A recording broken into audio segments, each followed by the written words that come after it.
Dès qu'on donne un sens, on est heureux de travailler. Donc moi, j'ai cherché à donner un sens, car le salaire en Tunisie ne satisfait de toutes les manières pas nos besoins primaires et secondaires. Les gens travaillent, mais ils sont malheureux, ils sont endettés. Donc le facteur je travaille pour l'argent n'existe pas en Tunisie. C'est pour ça que les Tunisiens ne sont pas aussi productifs qu'il ne le faut. Parce qu'il faut les comprendre, il faut leur donner un sens. Donc nos travaux avec RIM nous a menés vers comment donner du sens et on a dit qu'est-ce qui manque à ces gens-là. Il leur manque l'ascenseur social et on a travaillé beaucoup sur la formation. D'ailleurs, je vous informe, moi, je ne recrute personne qui a un diplôme de notoriété, ni personne qui a de l'expérience. Je fais le contraire de tout le monde. Moi, je ne recrute que dans le vivier des chômeurs.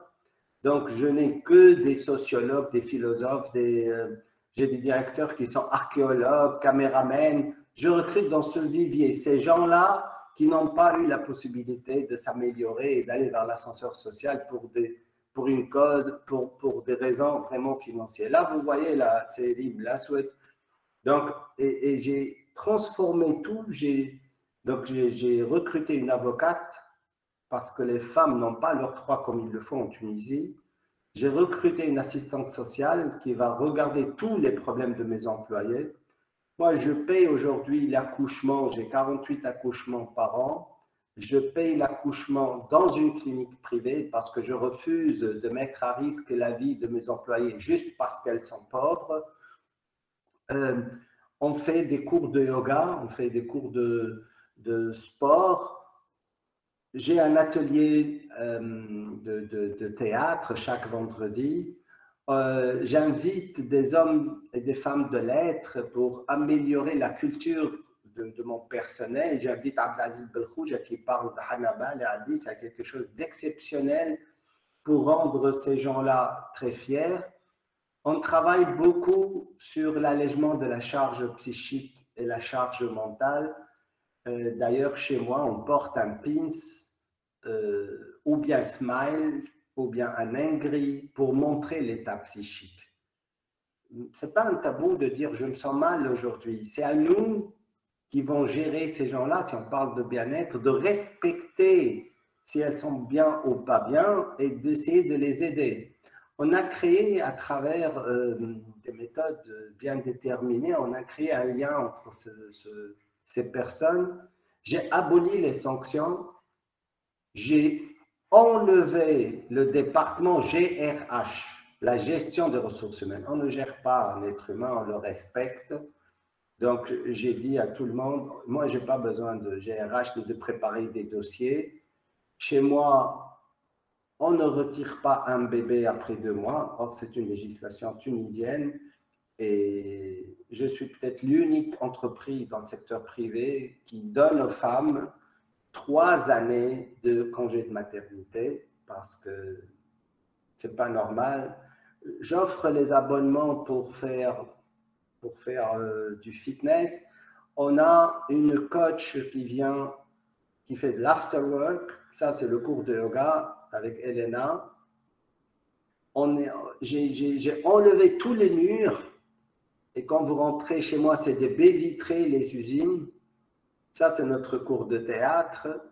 On a enlevé, on a mis de la verdure. Les gens travaillent dans un milieu éclairé, dans un milieu sain. Chez nous, il n'y a que le sourire. Chez nous, il y a du respect. La politique de l'entreprise se base sur 3 points. Et ça, c'est inscrit partout sur les murs.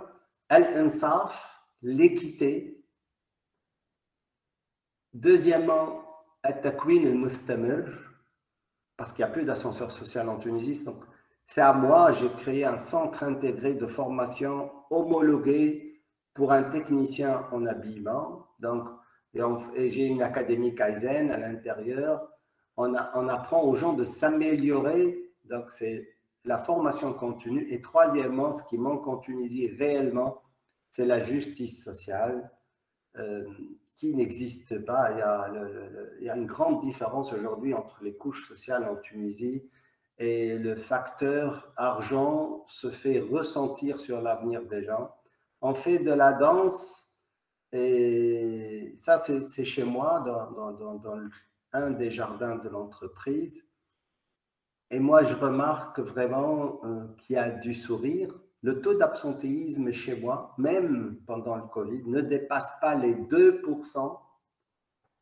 On n'a plus de congés de maladies psychiques comme je l'avais avant la Révolution. J'en avais autant. Et j'ai amélioré les performances de l'entreprise de 20 points. Aujourd'hui, nous sommes une entreprise résiliente. Lors du Covid, j'ai fait un record comme résultat, comme chiffre d'affaires et bénéfices. C'est une société qui est devenue très résiliente. Je base ma politique sur la femme tunisienne parce que j'ai fait des études spécifiques à la Tunisie et je remarque que de loin, à travers son enfance et à travers cette culture arabo-musulmane, la femme tunisienne dépasse de loin l'homme tunisien sur des points très importants pour l'entreprise, tels que l'assimilation du stress, tels que l'autonomie, tels que le sens de responsabilité. La femme, d'ailleurs, je suis content qu'il y ait une femme à la tête du chef du gouvernement, ainsi que j'étais aussi content par le fait qu'elle ait aussi choisi 4 femmes comme conseillères. Il est très important de changer nos méthodes archaïques et de ne plus parler de gestion. On ne gère pas, ces gens, ce ne sont pas des robots ni des machines, c'est des personnes qui ont une grande charge mentale. Vive la Tunisie et vive la femme tunisienne, et merci. Merci beaucoup, merci infiniment, vraiment c'était très instructif, vraiment très instructif, très intéressant.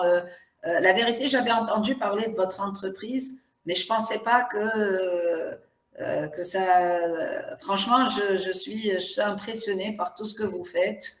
Voilà, donc merci infiniment pour ce témoignage, merci d'avoir partagé en fait cette expérience avec nous. Et puis, donc, sans plus tarder, ce qu'on va faire, c'est que au lieu de… C'est-à-dire, on va enchaîner avec le témoignage de M. Aqil Satawi. Et après, on prendra toutes les questions. Voilà. Merci. Merci, Lamia. Bonjour, tout le monde. Merci à Amir Srali de cette invitation et à vous tous. Je suis ravi aujourd'hui de participer à ce webinaire avec ce sujet extrêmement important et intéressant. Et puis bravo à Van Laak et à Siraz, qui de toute façon à Bizerte, il est très connu par ses méthodes managériales et sa réussite justement à faire de son entreprise un bel exemple. Alors, pour ma part, je dirige le bureau ASIC, donc ASIC, hein. C'est un bureau de conseil, d'accompagnement des entreprises dans leur transformation en vue d'améliorer leur performance. Et donc, on intervient essentiellement avec des entreprises de différents secteurs d'activité, industrie, services, grandes ou moyennes et même grandes et moyennes entreprises. Alors, il est clair que le sujet que nous sommes en train d'évoquer aujourd'hui, il est capital parce qu'il touche l'essence même de l'existence et de la pérennité de l'entreprise, à savoir sa pérennité. Alors, sa pérennité, elle est due essentiellement à sa performance. Et si aujourd'hui, la performance de l'entreprise n'est pas là, n'est pas validée, il est très clair que sa pérennité va être mise en cause. Alors, dans nos interventions auprès des entreprises, comment aujourd'hui on arrive à améliorer en tout cas le bien-être? Une chose qui est très importante, à laquelle Siraz y a fait allusion tout à l'heure, c'est véritablement définir le sens. Alors, qu'est-ce que ça veut dire le sens? Le sens, c'est de clarifier cette vision de l'entreprise, aider l'entrepreneur, le président, directeur général de l'entreprise, le management de l'entreprise à clarifier la vision. Alors, généralement, on mène une entreprise, mais la vision, elle n'est pas toujours, alors soit elle n'est pas écrite, soit elle n'est pas claire, soit elle n'est pas définie, soit elle n'est pas formalisée. Et ça, c'est très, très important. Et puis, ce qui est important aussi, d'aligner cette vision avec les attentes des personnes qui y travaillent à l'intérieur de l'entreprise. Alors, généralement, les gens, ce qui se passe en Tunisie et même en dehors de la Tunisie, il ne faut pas se leurrer, et même dans les pays européens, anglo-saxons et tout ce que vous voulez, les gens rentrent dans une entreprise pour aller chercher un salaire. Mais on se rend compte très rapidement, après quelques mois, que c'est insuffisant. Que de toutes les façons, quel que soit le niveau de salaire que vous allez avoir accès, eh ben, après, quelque part, vous savez, l'être humain, il s'habitue très, très vite, et surtout au confort. Quel que soit le montant auquel vous allez toucher, eh ben, ça va être de l'acquis après un certain moment, quel que soit le montant. Donc, forcément, au-delà du salaire, il va y avoir quelque chose d'autre. Mais si c'est quelque chose d'autre n'est pas vérifié, il est très clair que la personne qui travaille dans cette entreprise, elle va avoir véritablement une certaine déception, entre guillemets. Donc, ce qui est très important, c'est d'avoir cet alignement entre la vision de l'entreprise et les attentes des employés. Et puis, par rapport à ça, il ne faut pas se leurrer, les employés ont ce travail à faire. Et donc, il va falloir, nous, on les aide à clarifier ça. C'est-à-dire qu'il est important qu'ils comprennent pourquoi il est dans cette entreprise. Qu'est-ce qu'il est en train de faire? Donc ça, c'est la première dimension, le sens. Ensuite, il y a un deuxième support qui est très important, c'est l'organisation à l'intérieur de cette entreprise pour pouvoir matérialiser cet alignement entre la vision et les attentes. Parce qu'il est bien clair, c'est bien beau de rédiger une vision, mais après, il va falloir la descendre dans la réalité, il va falloir la vérifier. Et puis pareil, au niveau des attentes, il faut qu'on comprenne exactement est-ce que ces attentes sont véritablement une expression et dans la réalité, est-ce que ça se vérifie ou pas? Donc, forcément, par rapport à l'organisation, il y a des choses qui sont en train d'être reprises, et notamment au niveau de la définition des rôles et des responsabilités. Parce qu'au-delà, est-ce que c'est un système hiérarchique? Est-ce que c'est un système pyramidal? Est-ce que c'est véritablement matriciel, etc. Peu importe tout ça, ça c'est bien. Bon, ça c'est bien pour dessiner des organigrammes, c'est bien pour dessiner un workflow, c'est parfait. Mais ensuite, ce qui est très important, c'est quel est le rôle?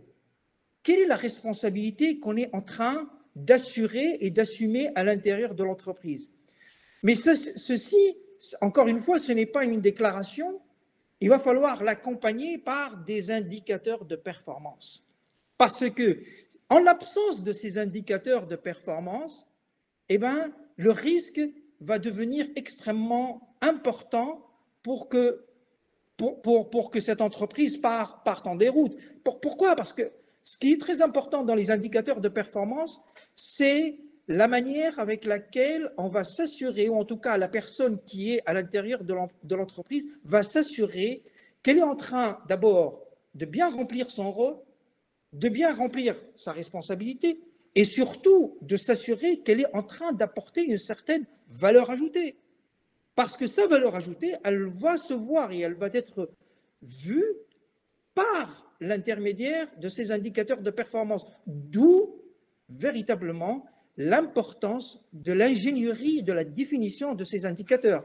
Parce qu'il ne s'agit pas, encore une fois, d'aller chez Google et de faire la liste des indicateurs de performance et de prendre l'indicateur de performance et de le coller à cette personne ou à cette fonction ou à cette entreprise pour dire ça y est, c'est bon. Non, ça c'est la plus grave erreur. Et il ne s'agit pas de dire voilà, on est en train d'avoir des tableaux de bord. Mais si ces tableaux de bord ne rendent pas compte de la performance qui est amenée par les personnes elles-mêmes sur leur poste de travail ou sur leurs activités ou sur ce qu'ils sont en train de produire, ça ne sert à rien.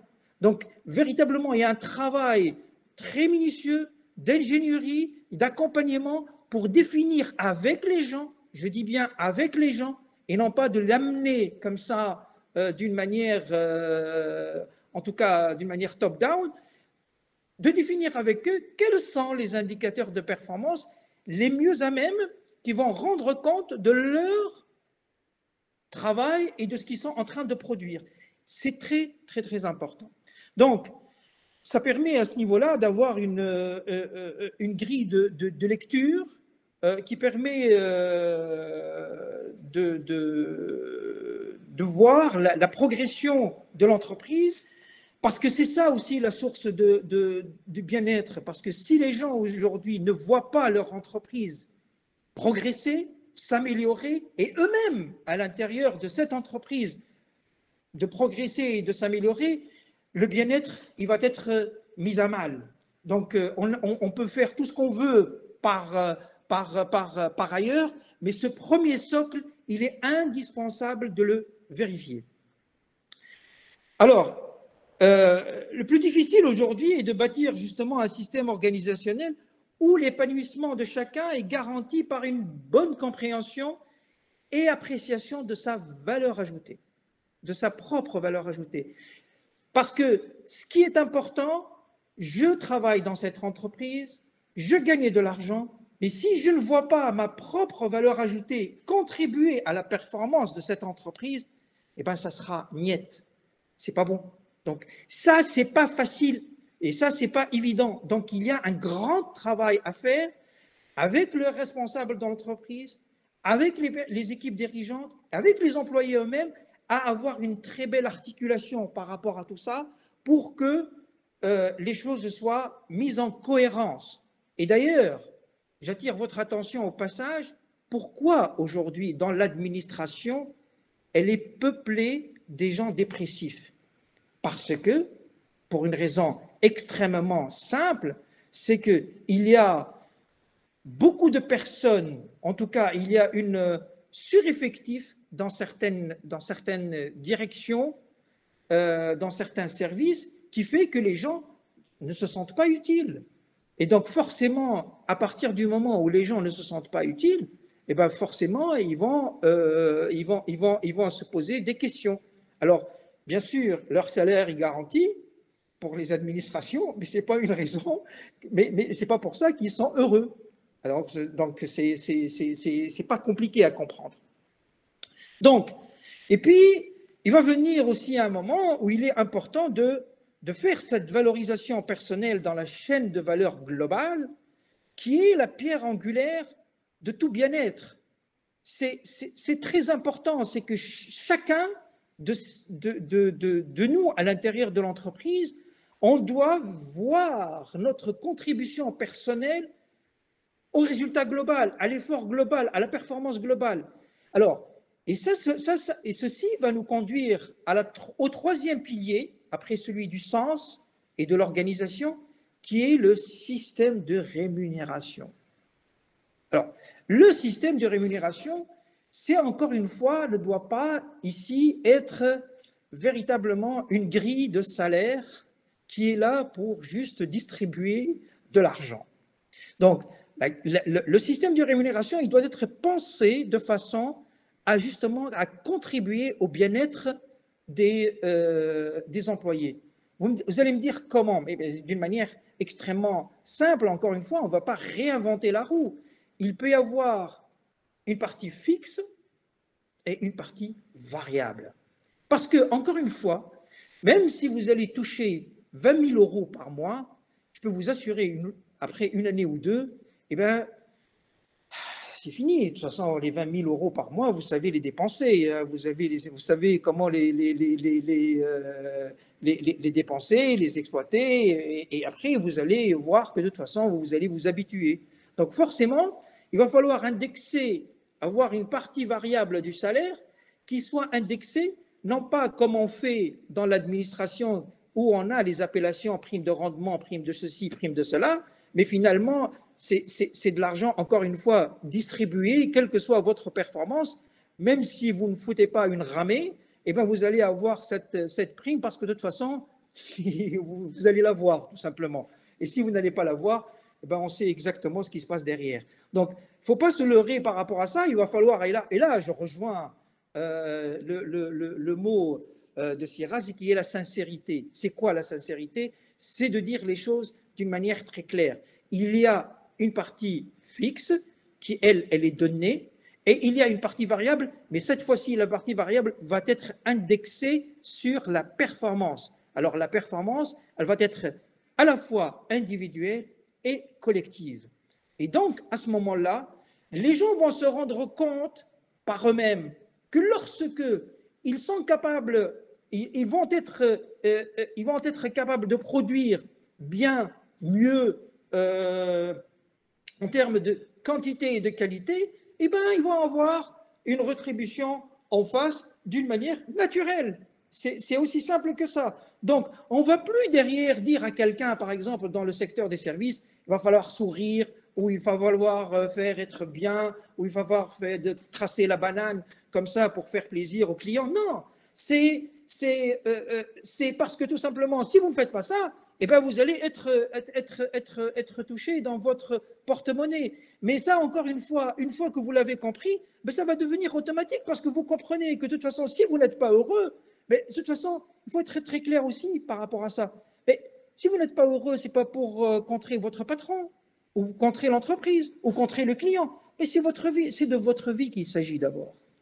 Alors, vous avez tout intérêt à travailler là-dessus pour que vous ayez une véritable conviction que ce travail répond à ce que vous souhaitez et que, une fois que vous avez bien fait votre choix, eh bien, les résultats seront au rendez-vous. Donc, ça, ce sont pour nous au sein d'Azaïci les choses sur lesquelles on accompagne les entreprises dans leur amélioration de performance.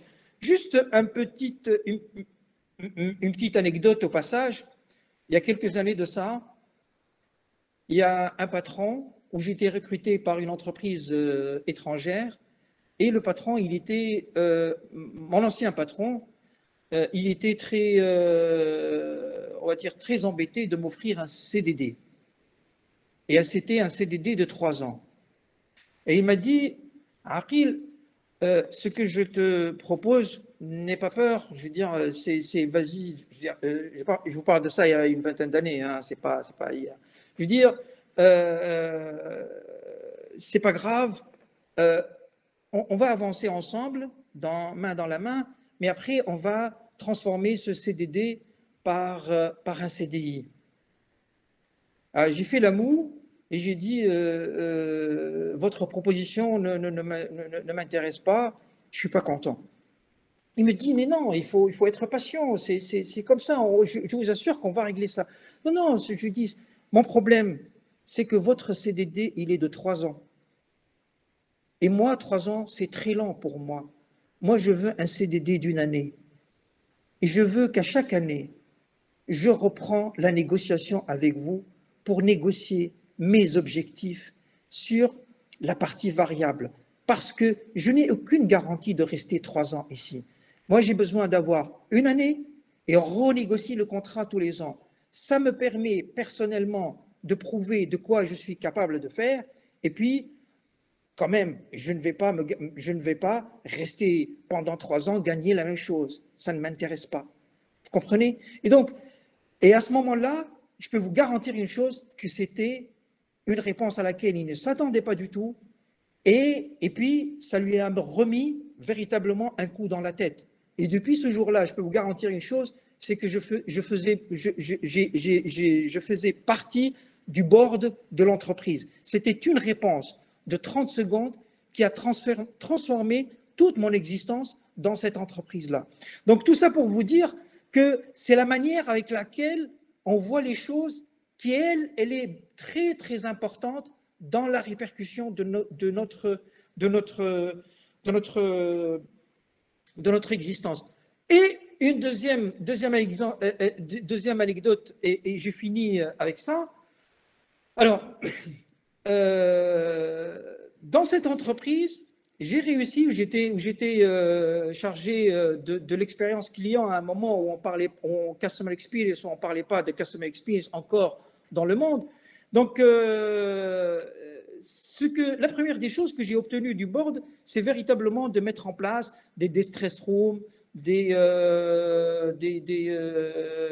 sorte de conciergerie vraiment 5 étoiles où les employés n'avaient plus à payer ni leurs factures d'électricité, de sonnette, tout ce que vous voulez, et que c'était pris en charge par l'entreprise. En tout cas, un certain nombre de choses qui étaient là justement pour améliorer le bien-être des entreprises. L'une des choses, les premiers, alors dites-vous bien une chose très très importante, les premiers qui étaient contre ça, c'était qui? C'était pas le board, c'était pas le patron, ce n'était pas le management. Le premier qui était contre ça étaient les syndicats. Pourquoi? Parce qu'ils m'ont dit très clairement, et là je vais parler en arabe, كي تعمل لنا هذا الكل انت يتنحي لنا خدمتنا احنا ومن بعد انا شوف نعمل. Voilà, je serai très ravi à répondre à vos questions plus tard si vous le souhaitez. Merci beaucoup. Alors merci, c'est nous qui vous remercions, Sissat Qawi, merci infiniment. Et là, moi, j'étais vraiment très contente de vous écouter parce que surtout lorsque vous avez parlé, quand vous avez raconté votre petite anecdote là, j'ai réalisé à quel point, c'est-à-dire, vous savez, quand on cherche à définir le bien-être dans la littérature, on vous dit que c'est un concept qui est très difficile à définir. C'est quoi le bien-être? C'est le bonheur, c'est l'épanouissement, c'est la joie, c'est quoi? Et là, d'ailleurs, on parle de bien-être affectif, bien-être psychologique, bien-être subjectif, etc. Et pour justement mesurer le bien-être au travail, on a deux approches. Il y a l'approche hédonique et l'approche eudémonique. Et vous, en vous écoutant parler, je me suis dit, c'est incroyable en fait, parce que l'approche eudémonique, généralement, le bien-être découle du sens. Et d'ailleurs, si Elbish a aussi parlé de sens. Alors pour certains, le bien-être, ce serait plutôt vraiment, on est dans le plaisir, etc., dans l'approche hédonique. Et pour d'autres, c'est plutôt l'approche sens. D'accord? Donc je recherche du sens. Et l'anecdote là que vous avez présentée illustre parfaitement ce qu'on lit, nous, dans la littérature, et je vous en remercie infiniment. Alors, sans plus tarder, et surtout, parce qu'il ne faut pas que je monopolise la parole, donc maintenant, on va voir le témoignage de notre troisième intervenant, à savoir si Houssine Kerchevi. Voilà, donc je crois que vous êtes responsable du recrutement et du bonheur, d'accord, de l'entreprise Happiness. Voilà. Oui, merci d'abord pour l'invitation. Je ne sais pas ce que... Voilà, je partage mon écran. Voilà. Bon, en fait, je suis aussi une responsable de recrutement chez Happiness et j'occupe par intérim le poste développement de ressources humaines. Je ne sais pas ce que vous m'entendez bien. Si possible. Juste une seconde, est-ce que vous partagez vous-même la présentation ou vous voulez que je partage votre présentation? Comme vous voulez, madame. Si vous voulez, vous la partagez. Je vais arrêter. Donc, moi, je l'ai partagé. Je vais arrêter le partage et vous faites… Voilà, vous vous occupez de ça. OK, très bien. L'intégralité de l'écran. Partager, normalement, c'est…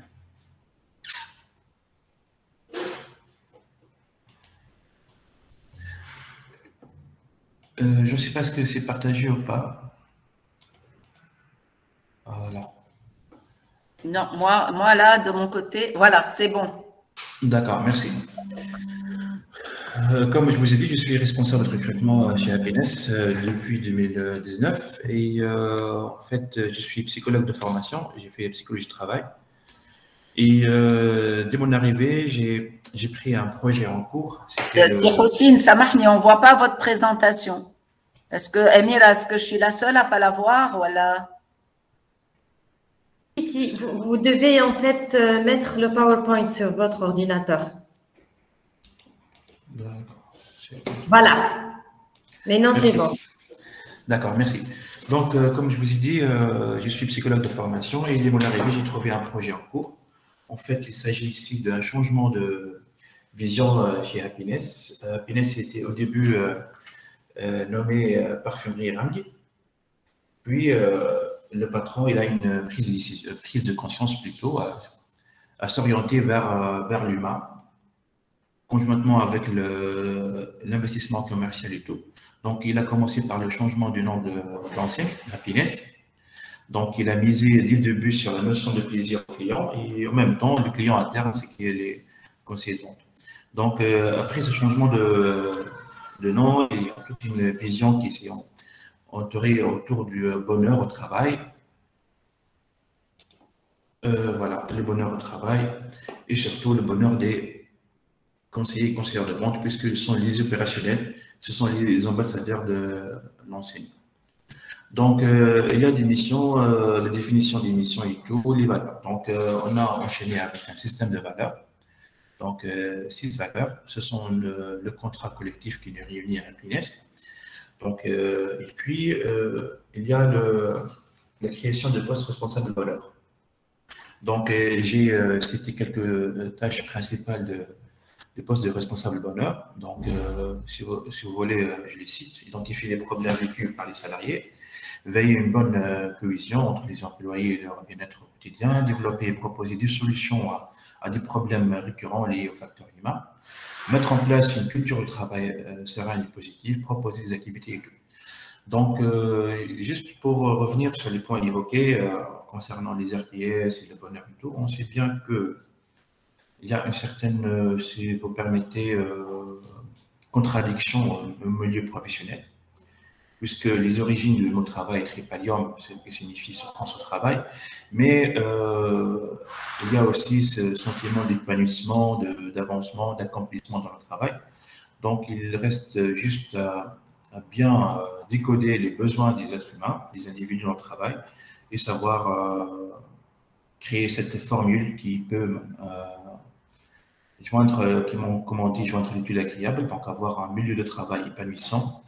Mais je voulais dire ici que on ne peut pas trouver un milieu de travail où on trouve notre bonheur. C'est un résultat qu'on cherche toujours. C'est une recherche infinie vers le bonheur du travail. Donc, ici, il y a la notion de QVT, les conditions de travail QVT. Après quelques années, des expériences vécues ici à Sfax et à Tunis, j'ai changé la notion de RPS par la QVT, la qualité de vie au travail. Donc, les RPS, comme vous l'avez dit, madame, tout à l'heure, que ce sont une approche qui a connu beaucoup d'envergure ces derniers temps, mais la QVT aussi, c'est une nouvelle approche. Moi, principalement, aujourd'hui, je penche vers la notion de QVT, qualité de vie, puisqu'elle est une notion plus globale qui dépasse l'organisation du travail, dépasse les conditions de travail, à aller vers l'environnement intime de la personne, les besoins des individus en dehors du travail. Donc, le fait de réunir ces besoins au milieu professionnel, ça peut aider énormément les individus à se sentir satisfaits dans leur travail. Donc, je vais parler de 2 programmes qui font l'émission principale de Responsable Bonheur. Donc, le premier programme, c'est les conditions de travail du QVT. Donc, il y a quelques objectifs et des projets à mener. Aménagement de la charge de travail, fidélisation des conseillers et conseillères de vente et la sécurité de l'emploi. On a développé un programme d'aide sociale et aussi nommé de l'équipe pour présenter leurs collègues plus tôt. Et on a aussi mis en place un outil individuel pour collecter les idées et avoir une certaine proximité avec les opérationnels. Donc ici, pour l'aménagement de charge de travail. On a constaté que le conseiller de vente qui travaille 8 heures par jour, c'est très dur pour lui de garder son sourire et tout. Donc, on a pensé à augmenter les effectifs dans les points de vente. Donc, je vous cite la médiane du marché qui est entre 12 et 15, donc masse salariale par rapport à la chiffre d'affaires. Nous, à Happiness, on va de 18 à 22% masse salariale de notre chiffre d'affaires. C'est énorme par rapport à notre secteur d'activité, mais on a choisi d'aller dans cette orientation pour trouver une solution pour alléger plus ou moins la charge de travail. Parce que le conseiller de vente doit garder la position debout toute la journée, accueillir les clients toute la journée. Donc, on a pensé qu'en maximisant le nombre des intervenants, le nombre plutôt des opérationnels, on peut trouver du temps pour les autres à se reposer. Donc, on a partagé le travail, on a augmenté le nombre pour partager plus le travail et avoir des moments pour avoir une petite pause, de sortir, de prendre du temps, quoi. Et puis, on a misé beaucoup sur le développement de compétences. On sait bien qu'aujourd'hui, le statut de conseiller et conseillère de vente dans les points de vente, et surtout nous sommes une chaîne de parfumerie, je ne dis pas méprisé, mais un statut qui n'est pas très sollicité par les demandeurs d'emploi. Ça reste toujours, il me dit parfois dans les entretiens, ça reste toujours une vente de moi, je n'accepte pas après des études et tout. Donc, on a choisi la stratégie d'aller vers le développement de compétences. Donc, on a maintenant presque 95% des responsables dans l'administration ont été des conseillers de vente. Donc, aujourd'hui, les responsables commerciaux, les directeurs de stock, dans le service comptabilité et finance, à la base, ce sont des conseillers et conseillères de vente. Donc, on a investi beaucoup. Donc, on a une moyenne de 40-35 000 par année en termes d'investissement au coût de formation. Et puis, aussi, on a un troisième point que nous sommes fiers à Happiness, c'est qu'on garde les opérationnels même lorsqu'il y a une baisse considérable de l'activité. Vous savez que les enseignes commerciales, ils ont une fluctuation très grande en termes d'activité. On a des saisons qu'on travaille beaucoup et des saisons qu'on ne travaille pas. Donc, à Happiness, on a pris la décision de garder les Happys même lorsqu'il y a une baisse considérable. Donc, par exemple, ici, la saison s'arrête généralement à mi-septembre. Après la rentrée scolaire, il n'y a pas vraiment beaucoup de travail dans les points de vente. Donc, on garde le septembre, octobre, novembre, même décembre, jusqu'à arriver au mois de mars pour reprendre la saison. Donc, ces 4 mois sont donc, on garde le maximum des conseillers et conseillères de vente pour ne pas les laisser au chômage. Donc, il y a des chiffres, je ne sais pas est-ce que j'ai beaucoup de temps pour les présenter, mais donc, on a fait un système de prix, des primes sur objectif, la partie variable dont parlait M. Satraoui. Il y a d'autres primes pour accompagner nos collaborateurs dans des événements comme l'Aïd, prime scolarité, prime mariage, prime de naissance de chaque nouveau-né. Donc, il y a des événements, on a aussi investi beaucoup dans la sphère privée, la vie privée des collaborateurs, donc en assurant leur transport. Donc, on a investi, acheté 2 minibus ici à Sfax-et-Tunis pour assurer le transport de nos conseillers et conseillères de vente, les opérationnels. Et puis, on investit aussi dans les frais de transport. Donc, les chiffres, je ne vais pas les présenter maintenant, mais aussi pour un autre point concernant l'aide sociale. Donc, le salaire ici en Tunisie, même si on force à donner un salaire compétitif à nos collaborateurs, mais ça reste toujours un salaire le pouvoir d'achat en Tunisie, c'est très difficile. Donc, on a choisi d'aller dans un programme de prêt. Donc, on accorde annuellement des prêts pour nos collaborateurs et parfois, on prend garant pour les gens qui veulent avoir un crédit des banques. Deuxième programme du responsable bonheur, c'est le Best Place to Work. Donc, ce sont des activités que le responsable planifie tout au long de l'année de manière hebdomadaire. Il y a des événements mensuels, des événements avec des événements bien précis avec la saisonnalité et tout. Donc, je peux citer quelques-uns. On a un plan de com à chaque événement. On fait une sorte d'animation dans les points de vente de l'administration. Il y a ce lundi post-café, ce fameux post-café du lundi, parce qu'on a choisi ce journée-là, parce qu'après 2 jours du week-end, généralement, on revient vers les bureaux avec une charge de travail et un travail de 2 jours, on a retardé et tout, donc on a choisi de consacrer la demi-journée, l'après-midi de chaque lundi à une pause café. Et ici, on choisit à chaque fois un thème. Parfois, on invite des profs, on invite des personnalités publiques. On peut aussi aborder des sujets, l'actualité dans le pays et tout. On appelle ça point info. On a aussi développé des conventions. Je vais parler tout à l'heure de ça. Donc, il y a des activités d'amusement dans les bureaux. On appelait ça Harja fil Khidma. Donc, à chaque fois, on choisit un bureau, un point de vente, ou un bureau, une administration, un site. On fait une animation entre les collègues et tout. Voilà. Donc, je vais présenter quelques activités. Donc, on a les pauses café lundi, les dîners au mois de Ramadan, les clubs d'été pour les enfants. Toutes ces activités-là sont l'objectif de créer une sorte de convivialité, une sorte de liens personnels entre les collaborateurs, entre la direction et les opérationnels, afin de humaniser le climat, le milieu de travail. Donc, les actions de bonheur, il y en a beaucoup. Donc, il y a les conventions en plusieurs domaines et secteurs. On a aussi des cartes de remise pour le personnel, des cadeaux pour les élèves de nos Happis, parce qu'on appelle les collaborateurs de Happiness des Happis. On donne des tickets pour accéder au festival.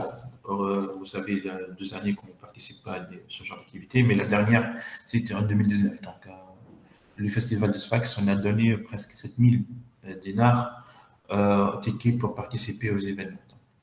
Il y a aussi chaque nouveauté créée par Happiness. Vous savez, c'est le sentiment d'aliénation qu'on parle, qu'un opérateur travaille dans une enseigne qui ne peut pas utiliser les produits. Donc, on pense à chaque nouveauté. On offre un flacon de parfum gratuit à nos collaborateurs qui peut atteindre en moyenne 10 000 dinars par an. Il y a aussi les cadeaux d'anniversaire pour les employés et ses enfants.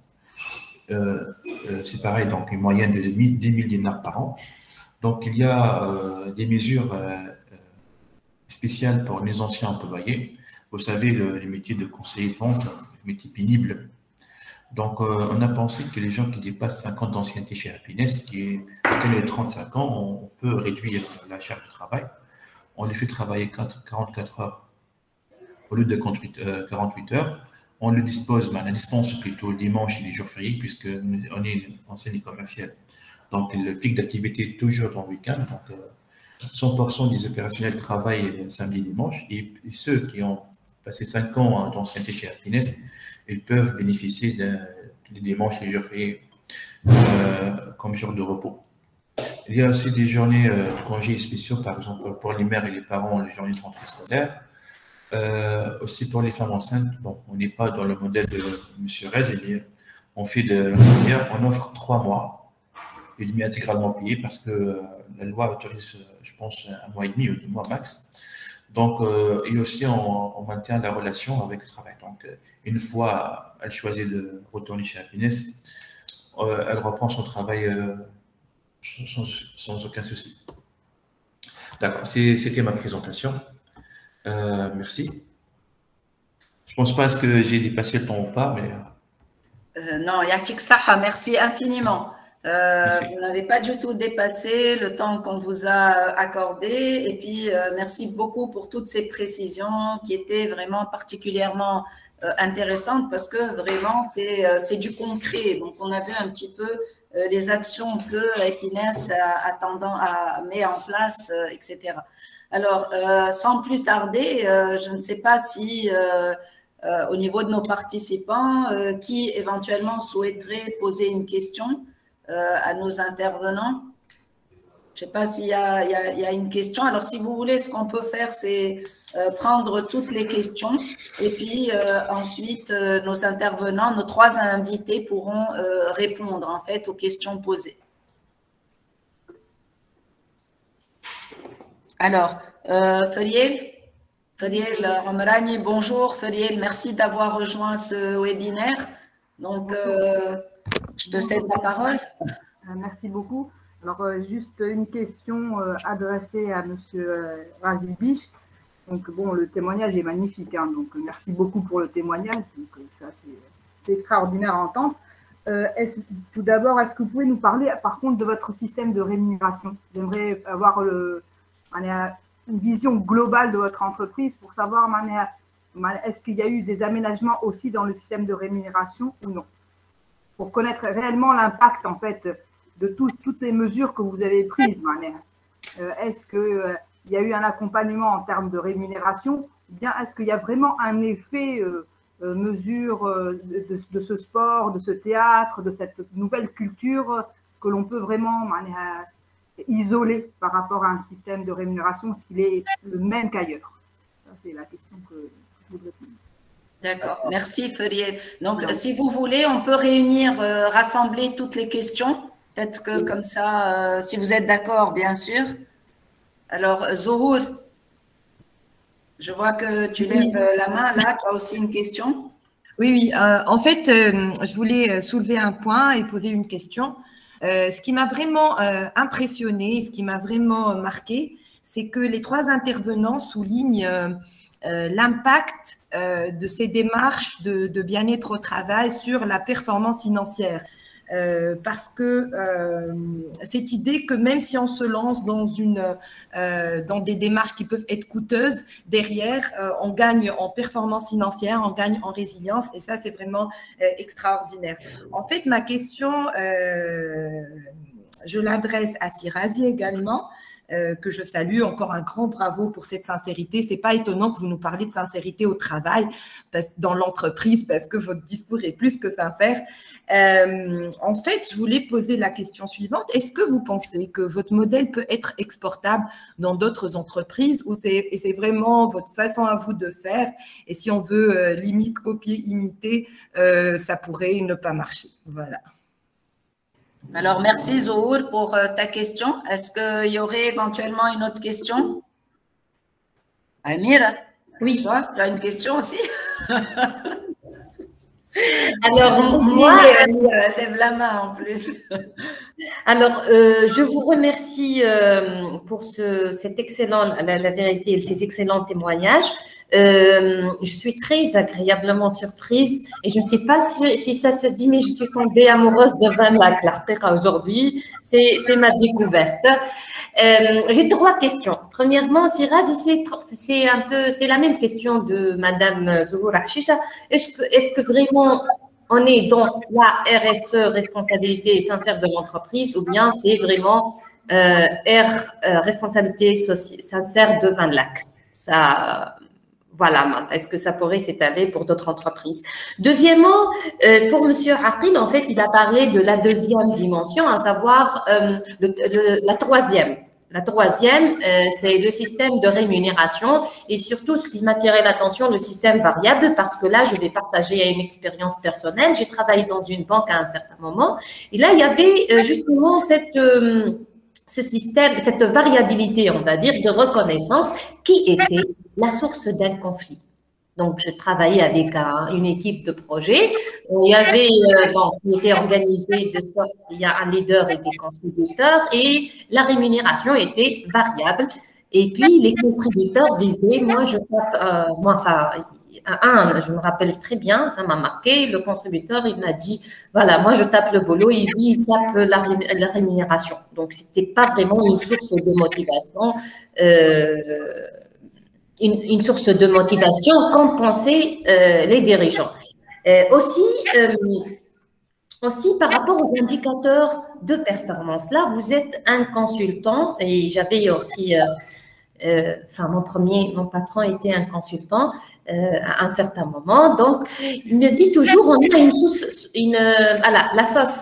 La soupe, vraiment, voilà, la soupe d'un consultant. On a cette soupe qui est prête, des indicateurs préparés et tout. Moi, ma question est comment vous faites exactement? Est-ce que vous faites un travail comme si vous ne partez de rien, c'est-à-dire, je ne sais pas, des entretiens, etc., pour faire émerger des indicateurs spécifiques aux employés dans l'entreprise à laquelle, vous faites votre mission, ou bien il y a toujours cet arrière-plan, ou bien ces indicateurs, ou bien un tableau de bord qui est prêt, mais que vous allez l'ajuster.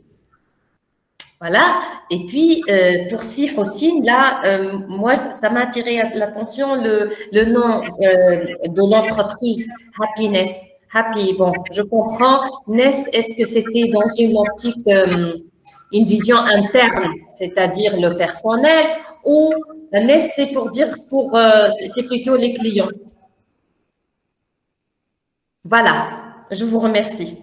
Merci, Amira.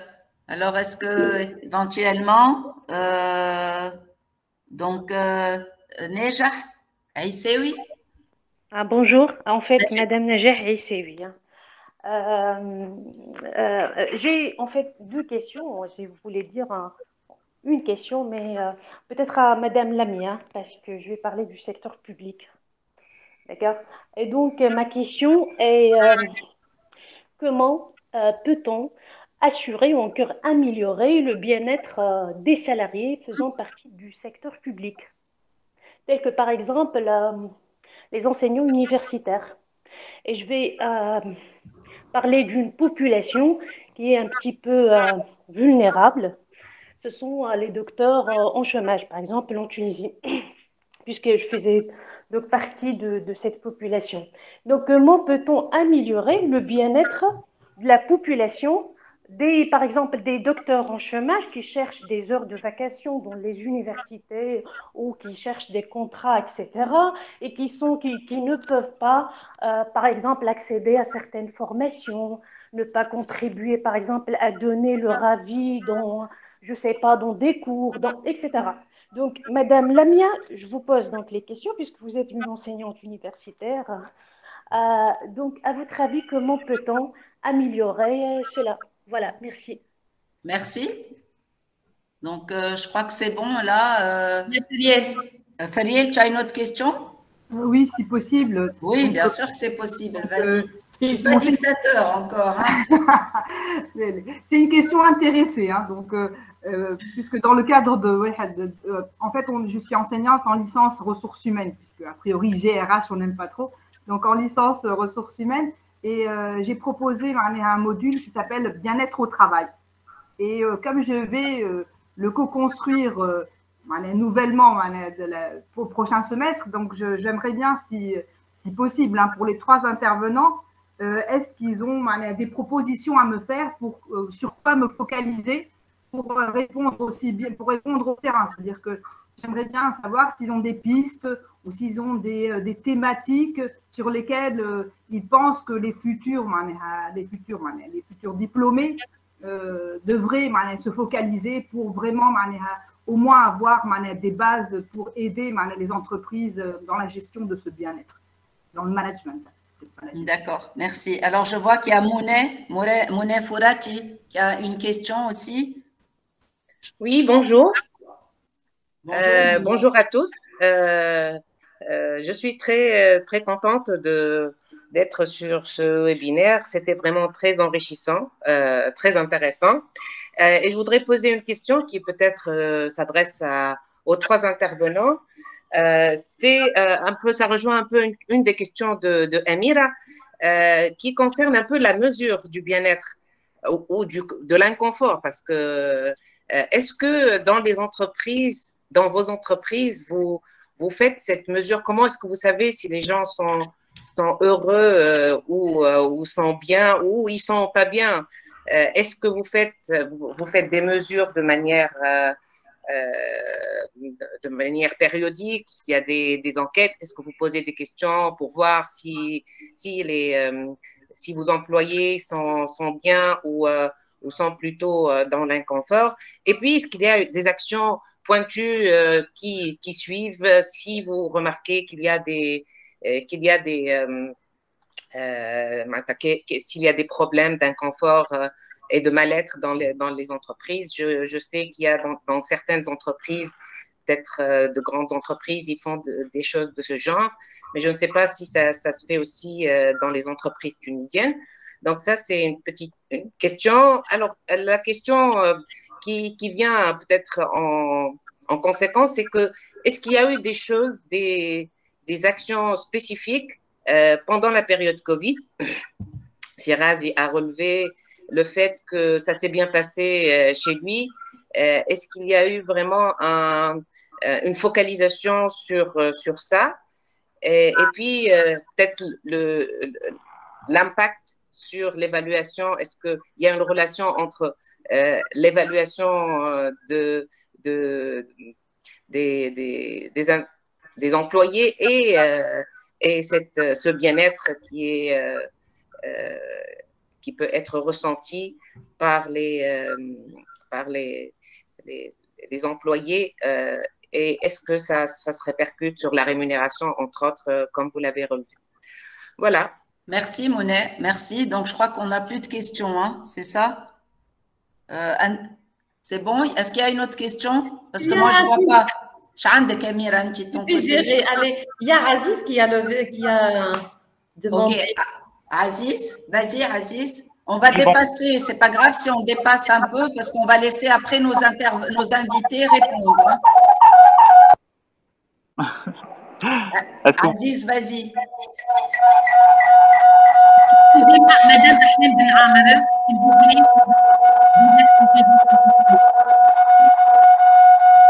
Ahlem, s'il te plaît, est-ce que tu peux couper ton micro, s'il te plaît? Là, c'est bon? Vous m'entendez bien? D'accord. Je vous ai dit que merci infiniment pour ces témoignages intéressants et pour ce webinaire. En fait, je félicite la sincérité de M. Razi et de tout ce qu'il nous a dit. Mais en fait, il m'a fait un peu peur en disant que les chefs d'entreprise ne laissent pas les chercheurs aujourd'hui accéder à leur terrain, surtout que lorsque ces derniers prétendent s'intéresser au bien-être de ces employés, or que ce n'est pas vrai. Et moi qui veux entamer un projet sur le bien-être des employés dans les entreprises, du coup, je veux demander à M. Raz ici, un jour, je ne sais pas, moi, j'entame le terrain, est-ce que je peux vous contacter pour… là, je suis en fait pour tisser des relations, hein, je vous le dis sincèrement. Est-ce que je peux vous contacter pour avoir un peu de terrain avec vos employés, faire des entretiens, là, pour voir un peu ce que ça va me mener? Merci Aziz. Aziz, figure-toi que j'ai déjà parlé de toi. On a déjà commencé à creuser, Aziz. C'est pour ça que Emir a fait un grand sourire depuis tout à l'heure. Voilà. On a commencé à creuser le terrain. Mais je vais laisser Sylbiche te répondre. Hein. Est-ce qu'il y a une autre question? Est-ce que c'est bon là? Non, on a juste Madame Najek, je crois qu'elle a déjà posé sa question. Oui. Il y a Madame Ahlem Ben Amer. Puis Malik Trabelsi, puis Jihen. Ok, donc allez-y alors. Madame Ahlem, si vous voulez poser une question. Oui. S'il vous plaît, Madame Ahlem, s'il vous plaît, vous activez. Regardez, s'il vous plaît, pourriez-vous nous écrire la question? Et je m'occupe de la lecture. Hein? C'est parfait, Ahlem, parce qu'il y a on a trop d'interférences là dès que tu ouvres ton micro, donc on n'arrive plus à s'entendre. D'accord. Voilà. Il y a Madame Jihen Msetni. Oui, bonjour à tous. Bonjour. En fait, je suis très contente d'avoir eu l'occasion de participer à ce webinaire. Je le vois vraiment très utile et très enrichissant. En fait, ma question s'adresse à M. Razi, que je le remercie vraiment pour son témoignage honnête et sincère. Donc, ma question, est-ce que vous considérez la RSE comme facteur de la résilience de votre entreprise? Et quels sont les rôles des pratiques RSE dans la sortie de crise? Et merci. Merci, JN, pour ta question. Amira, tu as quelqu'un d'autre? Oui, bon? Madame Malik Travelsi. OK.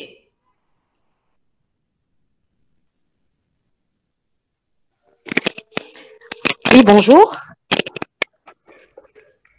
Bonjour. Bonjour. Alors, je remercie vraiment les intervenants pour la qualité de leurs interventions et surtout pour la dimension aussi humaine de leur vision. Alors, une question en fait pour nos trois invités d'aujourd'hui. Je voulais savoir comment vous faites pour votre évaluation, que ce soit une évaluation annuelle ou à la trimestrielle ou à la semestrielle. Comment vous arrivez à générer un baromètre pour mesurer le bien-être? comment vous choisissez les KPIs pour mesurer ce côté qualitatif de votre personnel. Vraiment, c'est un point qui est vraiment aujourd'hui très important. Nous savons très bien que aujourd'hui les tableaux de bord c'est surtout pour mesurer le côté résultat, rendement, mais surtout pour mesurer le côté qualitatif. Ça c'est très ambigu. Donc je souhaite vraiment savoir comment vous faites pour choisir les bons KPI qui vous paraissent les plus pertinents pour évaluer cet axe-là. Voilà, merci beaucoup. Merci Melek. Donc je pense que là on va arrêter avec les questions. Alors moi aussi j'ai juste 2 petites questions, mais elles s'adressent à nos 3 invités pratiquement en même temps. Alors vous avez parlé du sens et moi je travaille beaucoup sur le sens et j'ai beaucoup aimé cette allusion que vous avez fait au sens. Et Syl Biche, lorsque j'ai regardé, est-ce qu'on peut véritablement au niveau des agents d'exécution, est-ce qu'on peut arriver à donner du sens en fait à ce qu'ils font et éventuellement comment alors en écoutant Sir Houssine, j'ai vu que il y avait un outil que vous l'avez intitulé Andi Fikra et je trouvais ça très intéressant et je me suis dit est-ce que finalement cet outil en appliquant cet outil, est-ce qu'on pourrait éventuellement, est-ce que ça pourrait justement redonner du sens en fait, puisque on va écouter les gens, on va tenir compte de leurs idées, etc. Et puis, j'aimerais aussi revenir, ça rejoint un petit peu la remarque qui a été faite par Zohor Hashisha et par Emir, la question de sincérité, si elle biche. Parce que, vous savez, être sincère, justement, ça peut porter préjudice aux travailleurs. Est-ce que cette question de sincérité, est-ce que au niveau de la culture tunisienne, est-ce qu'elle pose pas un souci? Parce que vous savez, être sincère, c'est quelque part dévoiler ce qu'on pense, dévoiler ses sentiments. Et est-ce que véritablement un salarié, un travailleur peut être sincère? Voilà, donc merci encore une fois infiniment, vraiment pour tout ce que vous nous avez apporté. Et là, je vous cède la parole et si vous pouvez éventuellement répondre aux différentes questions qui vous ont été posées. Donc, je ne sais pas qui c'est qui aimerait commencer voilà, en premier. On va garder l'ordre. On garde l'ordre, Syl Biche, alors. C'est à vous l'honneur, à vous la parole.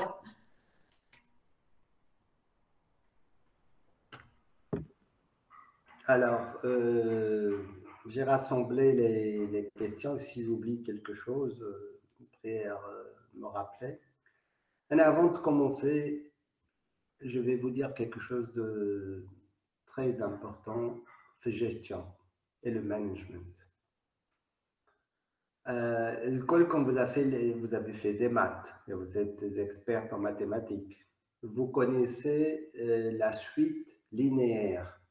C'est la somme UN delta N qui mesure une somme de variations sur des points bien précis. Mais où on mesure toujours l'action après qu'elle a eu lieu. L'intégrale, qui est une somme de variations dans l'instantané. La gestion d'un personnel, voilà, le management d'une entreprise, il y a 2 modes de faire. J'ai entendu parler de tableau de bord, de mesure. J'ai entendu parler, est-ce possible qu'il y ait sincérité? Eh bien, enfin, il y a 2 modes de gestion. La majorité presque des entreprises travaillent suivant la règle de l'analyse de la somme de variations sur des points A, B. Ou bien ils mesurent l'impact dans la journée, à la fin de journée, voilà, par rapport à des départements. Et c'est toujours une somme linéaire. Et la somme linéaire par rapport à l'intégrale, elle n'est pas bien précise.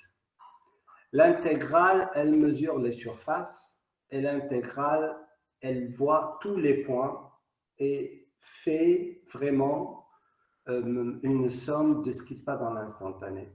L'être humain, si on parle de bien-être, si on fait des actions ponctuelles, des actions hebdomadaires ou des actions une fois par mois, des sorties, je ne sais pas quoi. Hein. Tout ça, c'est ponctuel. Or, l'être humain, il respire à l'instantané. Il a des émotions à l'instantané. Donc, on devrait gérer à l'instantané. C'est pour ça que moi, j'ai commencé par des baromètres pour répondre aussi en même temps à une des questions. Et je le fais encore aujourd'hui, mais ce n'est pas aussi impactant que l'instantané. Moi, je fais des interviews anonymes où on change même le son. Et on pose une batterie de questions pour savoir est-ce que les gens sont contents, est-ce qu'ils ne sont pas contents, est-ce qu'ils sont satisfaits et tout cela. Et puis, on étudie, on améliore. Mais ça, c'est ponctuel. C'est pour ça que j'ai créé l'allègement instantané. C'est-à-dire qu'on devrait voir l'état psychique de la personne par des smiles ou des ingres et des pins. D'accord? Et on voit, et lui, il nous dit, maintenant, je suis en colère, je ne suis pas bien. Et là, on essaie de gérer. Et là, où on rentre comme des coachs happiness. Et tous les chefs de département, le management moyen devrait être chef happiness. Pas uniquement une personne. Et ça, c'est la philosophie de l'entreprise. Par rapport à une question de la rémunération. Nous, on parle aujourd'hui de sens. Je répète ce que je dis toujours. Donner du sens au travail, c'est offrir sa raison d'être à l'homme. La rémunération, c'est rien du tout. Vous touchez 500 dinars, je vous donne 700 dinars de plus. Ça ne change pas votre vie. Comme l'a dit Sérapil, vous allez être habitué à ce standard et après un mois ou deux, c'est ponctuel. Et en plus, quand vous employez 800 personnes en industrie, on ne peut pas s'amuser à faire sa propre grille salariale ou bien à ajouter X ou Y, ça crée de l'injustice et ça entache la paix sociale. C'est pour cela qu'il faut faire très attention sur la rémunération, il faut avoir un système clair, transparent, équitable et suivre la convention collective sans commencer à jouer parce que c'est un terrain très dur. Pour ce qui est de ma RSE. Moi, je le répète, la RSE telle qu'elle a été créée, elle est hypocrite, elle est peu impactante et souvent on fait l'amalgame par des actions de best practice qui sont demandées par la loi, d'accord, comme des filtres à air ou l'antipollution ou je ne sais pas quoi, et les grandes entreprises en parlent. D'abord, ce n'est pas mesurable comme action, en plus, c'est lié à de la réglementation. Or, la RSE est délibérée. Ce que moi, je propose est une RSE qui ne dépend pas de la situation financière de l'entreprise. Moi, je parle d'un management responsable et sincère. Je parle d'une sincérité dans le contact humain et une sincérité par rapport à une approche pour le pays, par exemple. Est-ce que nos chefs d'entreprise sont responsables sociétal et sincères? Je crois pas. Donc moi, ce que je fais, et je le fais, j'en fais beaucoup de panels et de conférences pour sensibiliser les chefs d'entreprise. Je ne veux pas être copié, mais je veux inspirer et chacun devrait le faire à sa façon. On peut faire de la RSE même à l'université. Je suis sûr qu'il y a beaucoup à faire, même dans une université, par rapport aux collaborateurs, par rapport à l'équité, par rapport à tout ce qui est bien-être, innovation, par rapport au pays. On peut améliorer nos cours, on peut actualiser les cours d'un enseignant.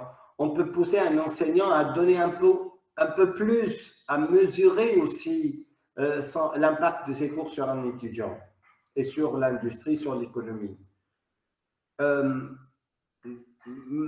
Moi, ce que je propose, c'est un leadership qui est bienveillant. Moi, je voudrais sensibiliser les leaders à être un peu plus altruistes et surtout dans un pays tel que le nôtre où la majorité souffre. Les personnes sont en souffrance.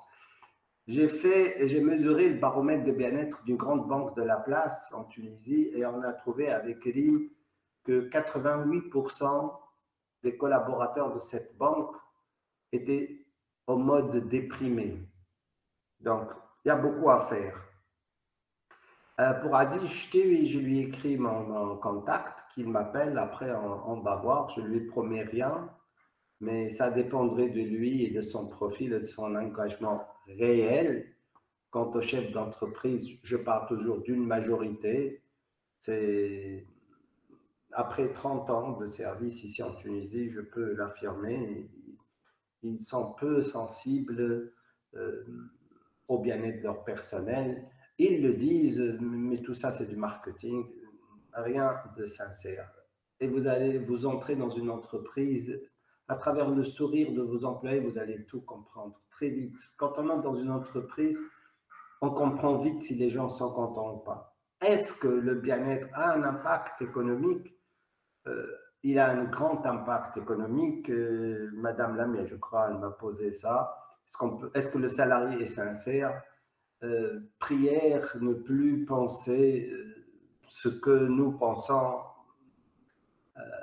du personnel tunisien. Moi, j'ai vécu en Allemagne et je côtoie beaucoup d'entreprises allemandes en Allemagne et en Asie. Je vous assure qu'on a parmi les meilleurs employés et salariés du monde. Au contraire, le Tunisien, il se donne à fond.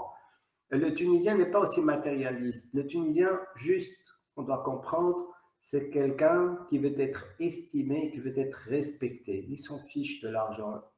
Et en plus, quand on emploie comme moi, à 88% la gente féminine, on ne peut pas ne pas être sincère avec les femmes. Ça peut durer peut-être une semaine, un mois, mais après, on est dévoilé. Donc oui, on doit être sincère. J'ai des employés qui travaillent avec moi depuis 30 ans. La RSE est le secret de la résilience et du maintien de mon entreprise. Le secteur textile a été frappé de plein fouet pendant le Covid.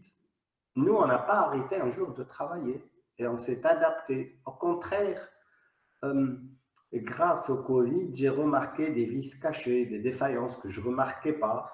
Et ça nous a permis à créer, aujourd'hui on ne fait que du produit fini, et on a créé de nouveaux segments comme la femme, le sportswear, et tout cela que je ne faisais pas avant. Donc oui, la RSE est le secret de ma résilience, c'est le secret aussi de notre performance. Aujourd'hui, je suis en train de pérenniser l'entreprise parce que j'ai rajeuni tout le staff. La moyenne d'âge de mon overhead et de mon management, top management, est 32 ans. Parce que je me suis dit, l'entreprise devait être pérenne. Moi, j'ai 52 ans, peut-être que après 15 ans, je ne travaillerai plus. Donc, j'ai pensé à ce que j'ai vraiment un bon héritage et avoir un top management derrière moi qui a travaillé beaucoup avec moi. Et qu'est-ce que j'espère? Alors, pour les docteurs et les doctorants, une intervention à laquelle je voulais vraiment, qui me fait mal au cœur, vraiment. On a 12 000 docteurs en Chili, en Tunisie. On a un grand problème initial. D'ailleurs, je lutte et je milite pour le changement de l'orientation après le bac. Je milite pour restructurer et changer par région les spécialités et que ce soit adéquat avec le tissu industriel économique de chaque région. Et j'ai essayé de le faire à Bizerte. C'est vraiment très dur, mais on devrait faire ça. Donc, d'abord, il faut couper la cause de ce problème de chômage des doctorants. En plus, il faut faire des actions. Il faut faire des actions. Peu de gens et peu d'industriels savent qu'il y a même une bourse de 800 dinars qu'on octroie à tout doctorant en industrie. Et il faut sensibiliser les patrons d'entreprises à aller vers la recherche et l'innovation. Et il n'y a pas mieux que d'engager des doctorants. Il n'y a pas mieux que d'avoir un docteur-chercheur dans l'industrie ou dans la société et ça ne coûte rien du tout. Malheureusement, les patrons tunisiens qui sont dans la majorité des opportunistes affairistes, qui ne sont pas de vrais businessmen, qui ont un doing business très bizarre par rapport au reste du monde et qui aiment le gain facile. Et à part quelques exceptions, la majorité du doing business est basée sur le relationnel, sur l'opportunité, sur une niche, sur des magouilles. Donc, ils ne pensent pas à la recherche, à l'innovation, à l'amélioration de la performance. C'est pour ça qu'il faut, vous, les universitaires, vous devez vraiment en parler de plus en plus et sensibiliser nos acteurs économiques à changer de mode de how to do à travers l'intégration de ces chercheurs qui seront très bénéfiques à l'entreprise et à l'économie tunisienne. Merci. Merci, Siel Biche. Donc, c'est Aqil Sadqawi. Donc, si vous pouvez vous aussi répondre aux questions qui vous ont été posées. Volontiers. Alors, je vais commencer par la question de Madame Amira Sghari, que je lui dis très aimablement que, comme il a dit tout à l'heure, si Razi, Van Laak recrute des gens qui ne sont pas expérimentés et des gens qui ne sont pas super diplômés. Alors, je ne sais pas si votre profil va correspondre à ce qu'il est recherché par Van Laak. Donc, malheureusement pour toi, Emira, rien à faire, mais tu vas rester avec nous, là. Moi, tu me connais assez, je peux creuser ma place. Il n'y a pas de souci. Donc, ça, c'était dit en passant.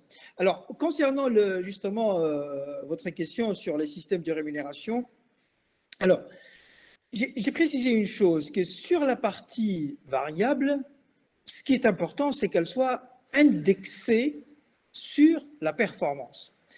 Et là, toute la difficulté et l'ingénierie résident dans la définition de ces indicateurs de performance. Parce qu'encore une fois, il ne s'agit pas de piocher dans une batterie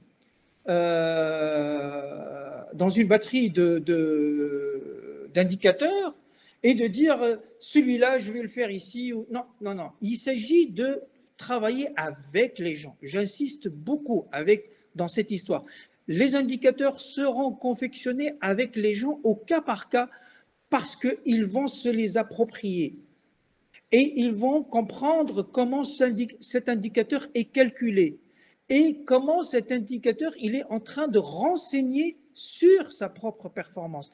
Si on ne fait pas ça, c'est l'échec total.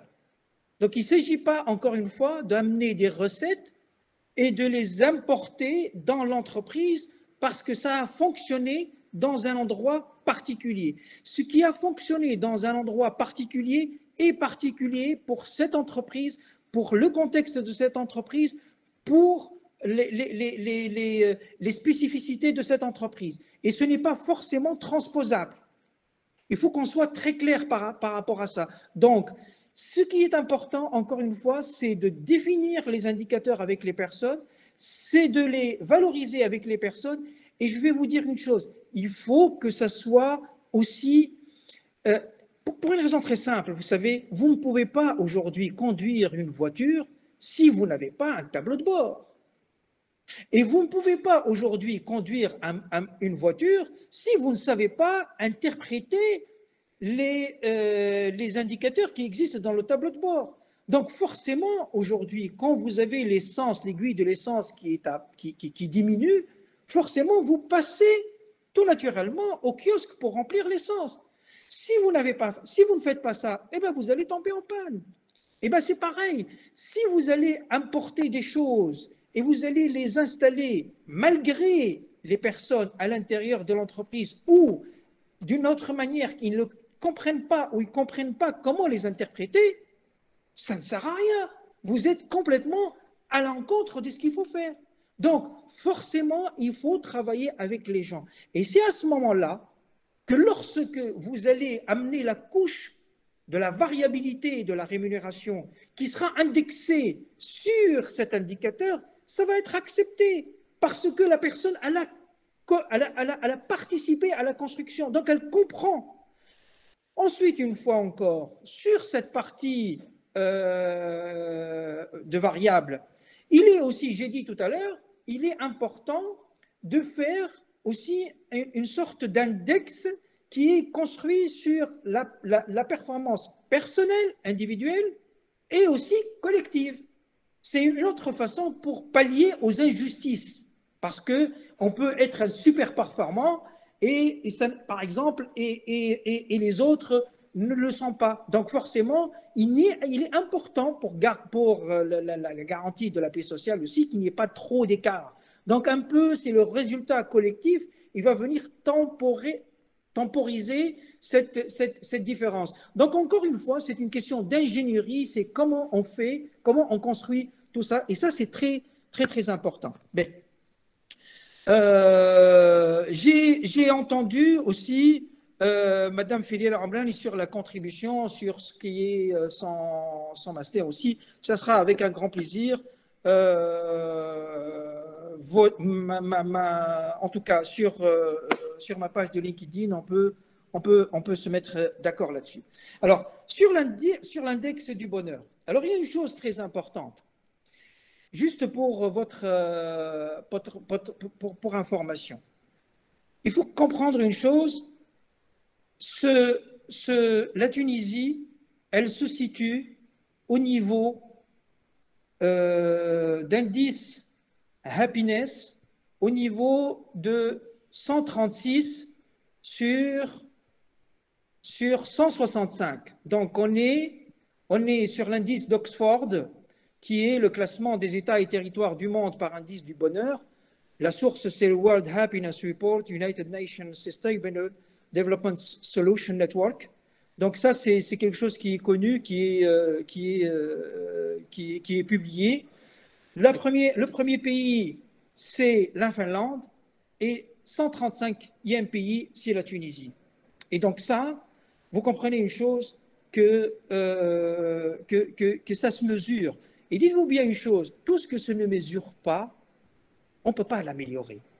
Donc, si on veut améliorer les choses, eh bien, il va falloir qu'on s'y mette en place, qu'on s'y mette pour pouvoir mesurer les choses. Et alors, comment il est composé cet index? Eh bien, cet index, il est composé par des indices sur la paix et la sécurité, les morts violentes, corruption, sécurité informatique, la liberté, la démocratie, les droits de l'homme, les droits des femmes, droits des enfants, la peine de mort, le PIB par tête, l'espérance de vie, les suicides, l'air pur, la formation, la communication, les journaux, tout ça, ce sont des critères, en tout cas, qui vont composer cet indice. Et donc, pareil, chaque entreprise, encore une fois, on n'est pas là pour dire voilà l'index du bonheur qu'on va mettre en place pour toutes les entreprises. C'est encore une fois, c'est un truc au cas par cas qui est à mettre en place avec le CEO de chaque entreprise, avec les responsables de chaque entreprise pour pouvoir composer leur propre index du bonheur. Juste, je voudrais, par rapport à ça, attirer votre attention. Les patrons américains, quand ils font l'indice, la valeur, la mesure de la satisfaction des clients cette fois-ci, quand l'indice de satisfaction du client il est en dessous de 95%, qu'est-ce qui se passe au patron? Il est viré. C'est le patron qui est viré par son conseil d'administration. Ce n'est pas les employés, c'est le patron qu'on le met à la porte parce qu'il ne sait pas garder, parce que ses clients sont mécontents. Alors, l'indice du bonheur, moi je vous parie que dans 10 ans, ça sera aussi un indice qui sera pris en compte par les conseils d'administration pour pouvoir évaluer les performances de ces patrons. Et puis, juste pour finir, je vais faire ma petite promo au personnel. L'année dernière, j'ai écrit un livre avec Si Ahmed Khaled qui s'intitule « Osons notre futur ».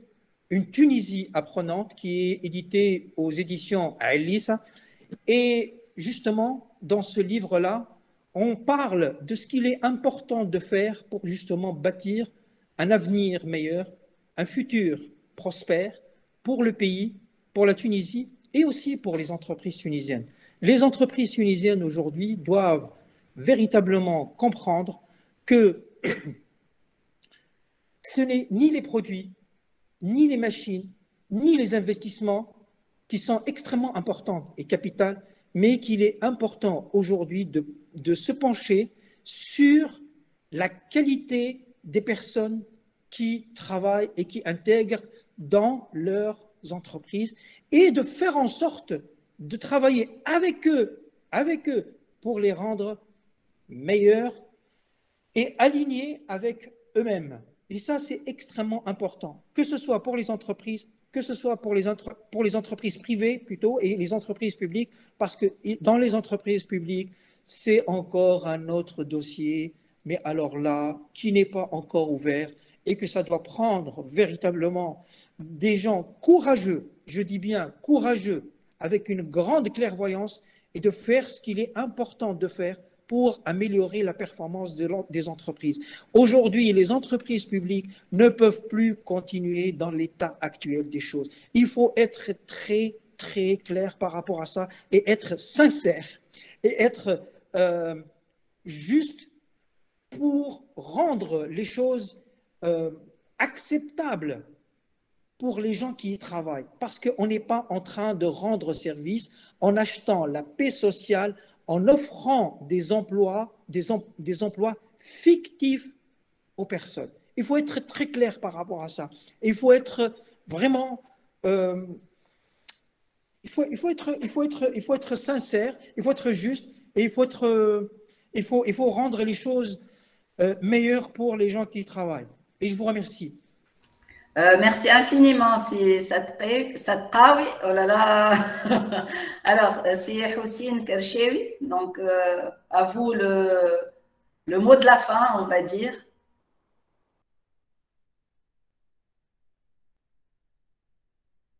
Je crois qu'il faut que vous... Voici votre micro. Voilà. Ah, désolé, merci. Je commence par Madame Amira, qui a posé la question sur le nom de Happiness. En fait, nous avons un slogan, on dit toujours sur les tickets de caisse ou bien sur les cartes et tout, un plaisir partagé. Donc, pour véhiculer ce sens de plaisir, donc on a misé sur le client interne qui va véhiculer ce sentiment. Donc, les Happies ou Ness Happiness, ce sont les collaborateurs et les employés de Happiness. Voilà. Et pour Madame Ferriel, qui a posé la question, elle est en train de préparer un module d'enseignement par rapport à le bien-être au travail. Donc, à mon avis, si je peux donner un avis ici, c'est la qualité du vieux travail comme thème, c'est plus intéressant, puisque les autres disciplines, par exemple les RPS, ce sont un support théorique ou bien le paradigme théorique de la psychologie clinique. Donc, c'est très difficile pour des étudiants en licence qui vont faire des ressources humaines de comprendre ou bien de saisir ce jargon de la psychologie clinique. Par contre, la QVT se base essentiellement sur la psychologie positive, donc un jargon positif qui donne envie à suivre et tout. Et c'est comme approche est plus globale. Pour Madame Fourat et Madame Trabelsi, qui ont posé la question pour les indicateurs et comment on mesure donc, le bien-être. Personnellement, à Happiness, on a un baromètre QVT qu'on est en train de suivre. Et on suit donc de près les indicateurs de ce baromètre à l'aide de deux outils. Donc, il y a des entretiens directs, one-one. Donc, moi, je fais le tour des sites pour écouter et échanger avec les collaborateurs. Et aussi, nous avons à chaque fin d'année une enquête de satisfaction RH. On mesure la satisfaction de nos collaborateurs par rapport au service présenté par les ressources humaines. En termes de, ils évaluent à chaque action qu'on nous présente pour eux, ils l'évaluent. Donc, on a fixé un seuil. À chaque fois, on atteint un seuil. Bon, je ne sais pas si c'est passé, mais à chaque fois, on aura un seuil au-dessous de nos attentes. On lance des actions et tout un débat autour de cette action-là. D'accord. Je pense que j'ai répondu à deux questions de Mme Fourat et Mme Trabelsi. Voilà. Je remercie beaucoup M. Aqib parce qu'il a mis le point sur l'indice bonheur. Je suis en train d'étudier cette solution, de mettre un indice bonheur pour chaque manager dans les points de vente pour voir l'efficacité de son relation. Et surtout, vous connaissez bien que le bien-être et le bonheur au travail est touché directement par le mode de management et l'organisation de travail. Donc, on est en train d'étudier cette piste de indice bonheur et on va commencer les tests 2022 et ça va être les résultats meilleurs. Merci beaucoup. Merci Sikar Chewi vraiment pour. Donc merci à nos 3 invités. Bon, moi j'ai une question qui m'a été posée par Nejar. Je ne sais pas si j'ai encore écorché son prénom. Décidément, je crois que c'est ma spécialité. Alors Nejar, franchement, vous m'avez demandé, vous m'avez dit comment peut-on améliorer le bien-être.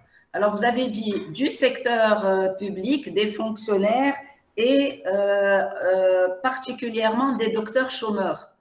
Alors, il faut savoir que, franchement, je n'ai pas de réponse, d'accord.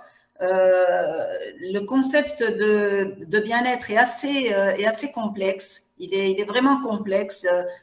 Si vous faites une petite recherche dans la littérature, vous allez voir qu'est-ce qu'on entend par bien-être. Je l'ai dit tout à l'heure au début de ce webinaire.